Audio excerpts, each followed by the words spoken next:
বরবাদ, দাগি নাকি জংলি? বরবাদ, দাগি, জংলি কে জিতবে? ঈদের বক্স অফিসে আসছে তিনটি হেভিওয়েট সিনেমা। কে মাতিয়ে রাখবে দর্শকদের এবং কে জিতে নিবে এই ক্ল্যাশ? যদি জানতে হয় ভিডিওটা শেষ পর্যন্ত দেখতে হবে এবং আমার চ্যানেলে নতুন হলে সাবস্ক্রাইব কিন্তু করতে হবে। তো চলুন শুরু করা যাক। এবারের ঈদের তিনটি বড় বাজেটের ছবি হচ্ছে বরবাদ, দাগি এবং জংলি। তিনটি মুভির স্টোরি, কাস্টিং এবং স্টাইল ভিন্ন হলেও প্রশ্ন কিন্তু একটাই, কে হচ্ছে বক্স অফিসের রাজা? শুরুতে আসি বরবাদের দিকে। প্রধান চরিত্রে এখানে কাস্ট আছেন শাকিব খান এবং ইধিকা পল। এই মুভি মূলত অ্যাকশন আর রোমান্টিক জনরার হতে যাচ্ছে, যেইখানে মারামারি, কাটাকাটি, প্রতিশোধ থেকে শুরু করে সব কিছু আমরা দেখতে যাচ্ছি। আই হোপ আবার উপর দিয়ে শাকিব খানের মুভি বলে কথা। শাকিবিয়ানসরা পাগল হয়ে আছে কবে ঈদ আসবে। মুভি ট্রেলার কিন্তু অলরেডি পুরো বাংলাদেশ কাঁপিয়ে রাখছে। এরপর আছে দাগি। এই মুভির নাম শুনলে কিন্তু বোঝা যায় এটা একটা রাফ অ্যান্ড টাফ সিনেমা হতে যাচ্ছে। এই মুভিতে থাকবে ক্রাইম, থ্রিল এবং দারুণ সব ডায়লগ। আফরান নিশোর লুকসে কিন্তু অলরেডি নিশো বসের মানুষরা, যারা ফ্যান্সরা আছে, তারা পাগল হয়ে আছে। ওকে, সো এই মুভি আমাদেরকে অনেক ভালো কিছু প্রমিস করছে।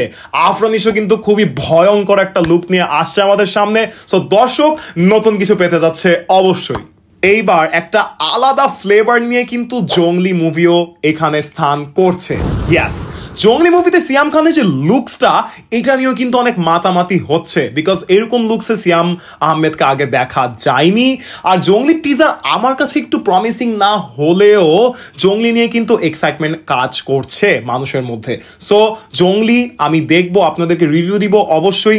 জংলি আই গেস আমার কাছে যা লেগেছে, টিজার দেখে তেমন একটা কিছু আন্দাজ করা যায়নি, তবে একটা সার্ভাইভাল টাইপের মুভি হইতে পারে। আবার এখানে অনেক কিছু থাকতে পারে, যে বাচ্চাকে নিয়ে একটা সাইড থাকবে। সো ইমোশনাল একটা রাইড আমরা হয়তো জংলিতে পাবো। সিয়াম খানের মুভির স্টোরিতে সবাই আস্থা রাখছে, বাকিটা আমরা হলে গিয়ে বুঝতে পারবো।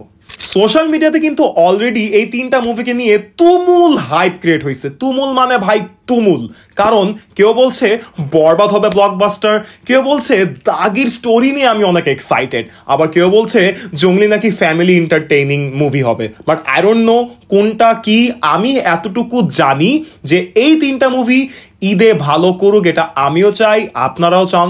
তবে শাকিবিয়ানস, তারপর আফরান নিশোর যারা ফ্যান্স আছে এবং সিয়াম আহমেদের যারা ফ্যান্স আছে, তিন দিকের তিন ধরনের কমেন্টের মধ্যে আমরা আসলে গোলপাক খাচ্ছি। এখন আমার দায়িত্ব হচ্ছে আপনাদেরকে অনেস্ট রিভিউটা দেওয়ার। আমিও কিন্তু পাগল হয়ে আছি কবে ঈদ আসবে আর আপনাদেরকে রিভিউটা দিতে পারবো। তাহলে কে বাজিমাত করছে? এটা নির্ভর করে কিছু বিষয়ের উপর। স্টার পাওয়ার, কে বেশি ফ্যান বেস টানতে পারবে? এটার সিম্পল অ্যান্সার হচ্ছে ভাই শাকিব খান। কারণ শাকিব খানের যে ফ্যান বেস, শাকিবিয়ানসরা হচ্ছে বাংলাদেশের মধ্যে সবচেয়ে লয়াল ফ্যান বেসের মধ্যে একটা। So thumbs up to all Shakibians. এরপরে আমরা চলে যাব স্টোরি ও এক্সিকিউশন।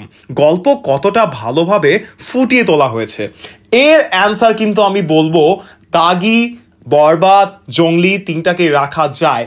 তবে আমি একটু বেশি এক্সাইটেড বা কনফিডেন্ট হচ্ছি বরবাদ এবং দাগির স্টোরি নিয়ে। এরপর আমরা চলে যাব মার্কেটিং ও প্রমোশন। সিনেমার প্রচার কতটা সফল? ভাই এই জায়গায় কোনো কথাই হবে না, বরবাদ এখানে ইজি উইনার। বরবাদের মতো ভালো প্রমোশন আমার আর কোনো মুভি এখনো করে নাই। এরপর আমরা চলে যাব ঈদের দর্শকদের চাহিদা। ঈদে মানুষ কি ধরনের সিনেমা দেখতে বেশি পছন্দ করে? ভাই দেখেন, আমি একজন বাংলাদেশি হিসেবে বাংলাদেশি মুভি আগে আমি মোটেও দেখতাম না, তবে এখনকার যে মুভির কোয়ালিটি বাংলাদেশিরা করছে, মুভির কোয়ালিটি এখন আপস্কেল হচ্ছে। সো মুভি দেখতে এখন ভালো লাগে। সো আমি তিনটা মুভির জন্যই এক্সাইটেড। আমি দেখতে চাই তারা কত কোয়ালিটি আপস্কেল করলো। This is 2025 bro, so you should make some very very good content on movies. So yeah, আমি তিনটা মুভি নিয়ে এক্সাইটেড এবং অ্যাট দ্য সেম টাইম আমি কনফিডেন্টও আছি। সবশেষে একটা কথাই বলবো, ঈদে হলে গিয়ে মুভির মজা নিতে কিন্তু ভুলবেন না। আপনি যতই মারামারি, হ্যাস্ট্রাইস্ট্রি, কাটাকাটি করেন না কেন, আপনার কিন্তু বাংলাদেশি মুভি সাপোর্ট করা উচিত। ভাই আমরা এই দেশের নাগরিক, এই দেশ আমাদেরকে আপাতত যা দিচ্ছে আমরা সেটাকে সাপোর্ট করি, যেন তারা আরো বেশি মোটিভেটেড হয় আমাদেরকে আরো ভালো কন্টেন্ট দেওয়ার জন্য। এভাবে করে করেই কিন্তু আজকে আমাদের মুভি এই রকমের কোয়ালিটি আমাদেরকে প্রেজেন্ট করছে। মানুষজন আজকাল মুভি নিয়ে কিন্তু এক্সাইটেড হচ্ছে। সো এই হচ্ছে ব্যাপার। আমি এতক্ষণ যে পক পক করলাম, এত কিছু করলাম, কার জন্য করলাম? আপনাদের জন্য করলাম, ঠিক আছে? সো আপনারা পুরো ভিডিও যদি এই পর্যন্ত দেখে ফেলেন, এত কষ্ট করে দেখছেন, কষ্ট করে একটা ক্লিকে শুধু সাবস্ক্রাইব করে ফেলতে হবে, একটা ক্লিকে লাইক করতে হবে, একটা ক্লিকে কমেন্ট করে ফেলতে পারবেন। সো লাইক, কমেন্ট, শেয়ার করতে ভুলবেন না।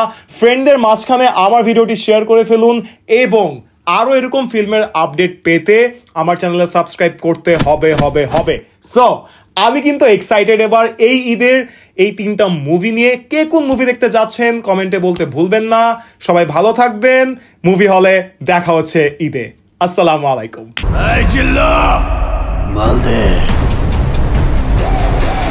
I see faces everywhere.